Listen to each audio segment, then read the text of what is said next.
this particular crisis. And by the grace of Almighty Allah and with Almighty's help, we were able to defend Pakistan's sea frontiers and deter an enemy which is numerically superior. We kept the enemy at bay, and I'll just briefly talk about how we executed our operations. So essentially, protection of Pakistan's maritime interests and seaboard defense, that is the task of the Navy. And Alhamdulillah, with the help of Almighty Allah, we were able to do that. On any given day of the year, we maintain perpetual readiness. And what that means is that our ships and submarines, they are stocked up, all the military logistics are stocked up. And for us, the transition from peace to war is not only swift, it's almost invisible. And when this false flag thing happened in the Indian illegally occupied Jammu and Kashmir, we immediately mobilized and we completed the operational deployments of Pakistani Navy fleet units and also the coastal command units in a matter of hours. Our submarines, our ships and aircraft, they were in their respective areas where they were supposed to be, and we were ready to thwart any aggression from the sea. And go on to the next slide. Ladies and gentlemen, maritime domain awareness, that is essentially to know what is happening in your area of interest. That is critical for the naval operations. And I'll just briefly talk about that, because to generate any response, you need to be aware of the happening in your area of responsibility. And we were maintaining 24/7 vigil at sea. And okay. A couple of days back, there was a hype. You heard about INS Vikrant approaching Karachi. And I'll just briefly tell you that we were keeping a very close eye on the activities at sea. And this is essentially the Indian Navy surface disposition throughout these days. They had a couple of ships in this particular area. They were moving around in this area. Another ship off Salalah, which was operating over there. And this is the much talked about the Indian carrier. We were monitoring it right from the day one. On 30th of April, it was here. Then it moved up here. Subsequently, it moved up here. And on the night of 6th and 7th May, it was back, close to Ratnagiri, very close to Mumbai. And then on 9th May, it was here, essentially 400 nautical miles away from Pakistani coast. And again, then it retreated back close to Mumbai. So we were keeping a very close track on this particular carrier movement. And there was no cause of concern at any time. If the carrier comes closer to 400 nautical miles and even closer, that essentially simplifies our problem. So we were the Pakistan Navy Maritime Air Arm in coordination with the strike component of Pakistan Air Force. They were cockpit ready to generate any kind of response at that time, at all times. And I was in constant communication with the Deputy Chief of Air Staff, Air Vice Marshal Aurangzeb at all times, and we were just ready. If there is any aggression from the sea, we were there to respond effectively. And let me say another thing. That is, you know about the carriers, you have seen them in the movies, but as a professional military officer, I don't want to underestimate the enemy, but let's put the things in the right perspective. The INS Vikrant and the carrier, the Western carrier, there's a huge difference. This is an aircraft carrier which essentially sailed with 8 to 12 MiG-29s, which was barely essential to carry out its own air defense. The purpose of the carrier is power projection and to ensure air superiority in a given sea area.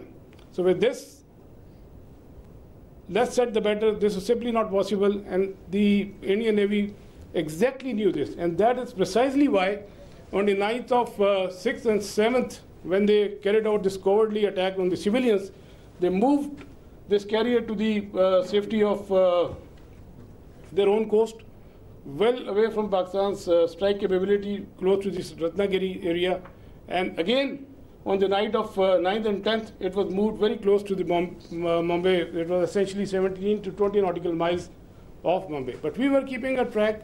We were fully aware of their movements in this area, and we were always ready to generate a response in coordination with the Air Force, especially in case of the aircraft carrier. Subsurface elements, the offensive element, they were offensively deployed, they were in their respective areas, and ready to generate a response. And also, you might have seen this footage. You know, we were not only in the surface domain, but we were essentially effectively monitoring their air surveillance things. And because of the operation security reason, I'll not talk much about how we did that, but we were keeping an eye on this particular activity as well. And likewise, in the subsurface domain, our anti-submarine warfare vigilance was all-time high. We were monitoring the movement of their submarines when they left their shores, and we exactly, had an idea where they would be, and we had our ASW surveillance and suppression effectively going on at all times. Likewise, another component of Pakistan Navy's responsibility is the defense of the Creek area. We had our coastal command units deployed over there in close coordination with headquarters 5 core elements, Pakistan Army elements, and they were poised to defend this particular area in case of any aggression from the south. Another important component is the protection of ports and harbors. You have just heard the DG ISPR talked about the subconventional threat that we witnessed. There was a surge in another part of the country, and we were, there were real-time apprehension that there may be a surge. So we ensured the protection of all ports and harbors of Pakistan, and coastal command elements, they effectively played a very, very important role in this. And just to mention that on the night of 6 and 7, when they carried out the attack on Pakistan, we were fully ready to respond to any aggression from the sea. We were just ready, and but the enemy chose not to come over. It was essentially not a matter of choice. I would say it was a matter of compulsion, because enemy fully understood the cost it would have incurred had it ventured from the sea. And likewise, go back, please, go back. And a few words about the missile threat that you have talked about. You must have heard the enemy missile attack. We were keeping a very close eye on enemy deployment in this area, from where they can potentially launch a missile threat towards Karachi. We were fully aware, and we had our response ready to in that eventuality. And go on to the next slide, please. Ladies and gentlemen, all operations, whatever we do in the military domain, they are to create certain effects. We look for the effects, and the effect that we created, we were able to resolutely, with our posture, we were able to deter the Indian Navy despite its numerical superiority. Number of times have more assets and more forces, and with an annual budget of like $13 billion. So Pakistan Navy, with its potential, with its posture, with its capability, was effectively able to deter the Indian Navy from doing any venture from the sea, alhamdulillah. And that is very, very important. That is essentially the job of the Navy, to ensure that the free flow of trade continues. That's the backbone of the economy. Our 95% of trade is through the sea. Alhamdulillah, we were able to ensure that the shipping continues, the free flow of trade was ensured, and we were able, all our ports and harbors, they remained open. And you can Google yourself. So what was the case on the other side? You can Google about Kanda and Mundra, and there were some disruptions, but that you can check for yourself. But alhamdulillah, we were able to effectively ensure this. Next. We had a wonderful inter-services synergy, very effective communication, and like I said, I was in constant touch with the DGMO and the Deputy Chief of Air Staff Operations. At all times, we fully coordinated our operations, and alhamdulillah, and I think that's really successful for execution of maritime operations. Aage chale. Alhamdulillah, we came up to the national expectations. We ensured defense of Pakistan's maritime frontiers, and we were able to deter the enemy from any adventurism from the sea.